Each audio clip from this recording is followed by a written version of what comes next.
मक्को शरीफ़ 20 लख खां वधीक हाजी सगोरा अॼु इरफान जे मैदान में हज जे रुकन आज़म वक़ूफ़ अदा कंदा। हज जो रुकन आज़म वक़ूफ़ जी अदायगी लाइ लखें हाजी सगोरा इरफान जे मैदान में पहुची विया आहिनि, जिते हू ज़ोहर ऐं असर जूं नमाज़ूं कसर जुमे जी सूरत में अदा कंदा ऐं ख़ुतबो ॿुधंदा।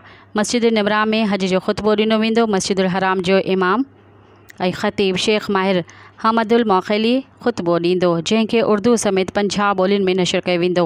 हाजी सगोरा सॼो ॾींहुं अरफ़ात जे मैदान में इबादतूं ऐं दुआऊं कंदे गुज़ारींदा। अरफ़ात जो हज ख़ुतबो ॿुधण खां पोइ ज़ोहर ऐं असर जी नमाज़ गॾियल तौरु अदा कई वेंदी।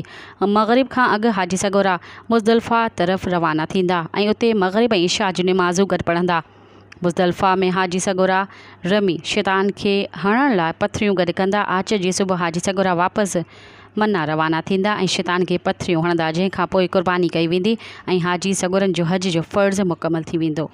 मज़ीद ख़बरनि ऐं तफ़सीलात लाइ विज़िट कयो असांजी वेबसाइट www.awamiNewsHD.com ऐं ॾिसंदा रहो अवामी न्यूज़ HD।